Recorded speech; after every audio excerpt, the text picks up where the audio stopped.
May the peace of the Lord be with you all, as we bring to you the readings of today's Holy Mass. Let us now listen to the Word of God.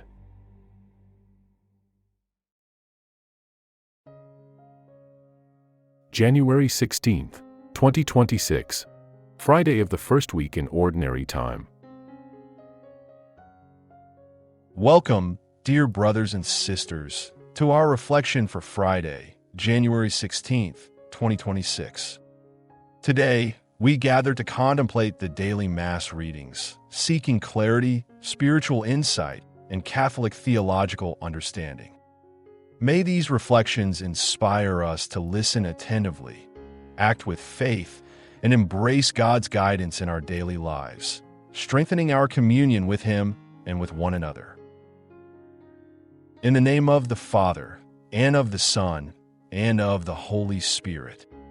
Amen. Heavenly Father, we ask for wisdom to discern your guidance, courage to follow your call, and faith to trust in your mercy. May we respond with humility and obedience, serve others with love, and recognize your presence in all circumstances, allowing your word to guide our hearts and actions. Amen. Contextual insight of the first reading. The first book of Samuel narrates Israel's transition from the period of judges to monarchy, emphasizing God's role in guiding the nation. The people's request for a king reflects human desire for visible leadership and the challenges of balancing divine authority with human governance. Samuel presents God's response to this request, teaching lessons on obedience, faith, and reliance on God above human institutions. A reading from the first book of Samuel. All the elders of Israel gathered and came to Samuel at Ramah and said, "You are old, and your sons do not follow your ways. Appoint for us a king to govern us, like all the nations." Samuel was displeased but prayed to the Lord.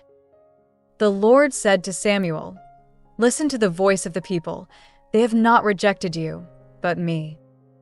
They have forsaken me to appoint a king over them."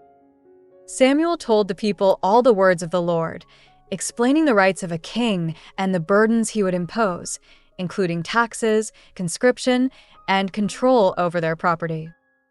The people persisted, saying, "No, we want a king to govern us, like all the nations."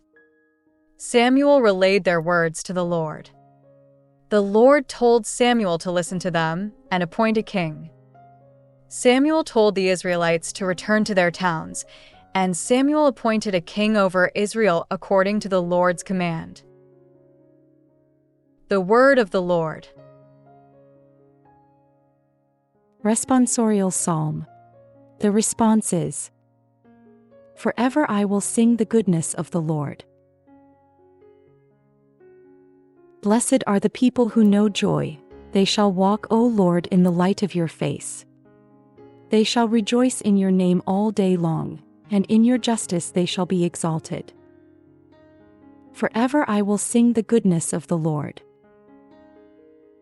For you are the glory of their strength, and in your favor our power is exalted. Our protection is from the Lord and from our King, the Holy One of Israel. Forever I will sing the goodness of the Lord. Contextual insight of the Gospel. The Gospel of Mark emphasizes Jesus' authority to forgive sins and heal, revealing both divine power and compassion. Mark highlights how faith and community interplay with Jesus' ministry, demonstrating that faith can break barriers, restore life, and transform relationships. The Gospel calls us to trust in God's mercy and embrace His healing power. Alleluia, alleluia. A great prophet has arisen in our midst, and God has visited His people. Alleluia, alleluia. A reading from the Holy Gospel according to St. Mark.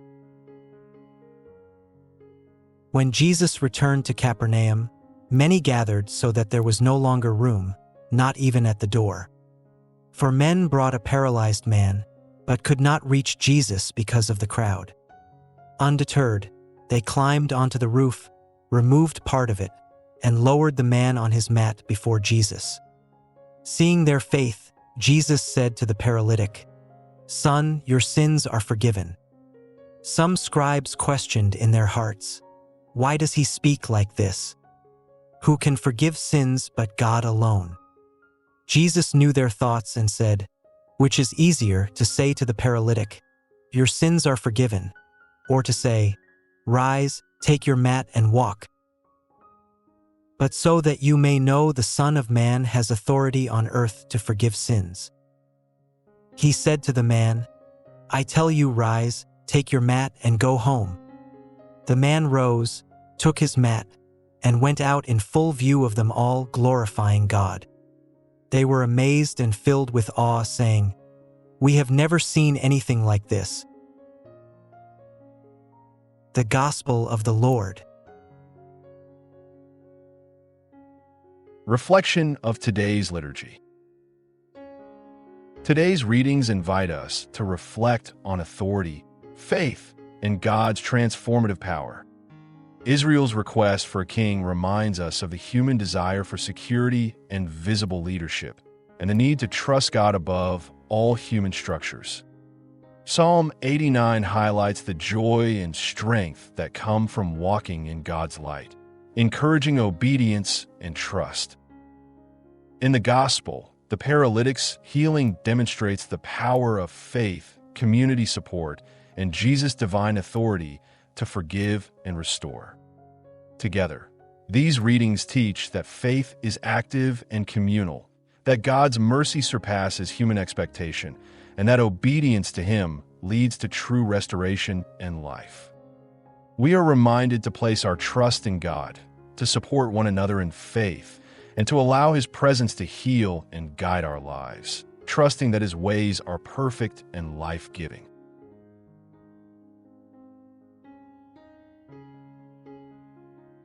Let's pray.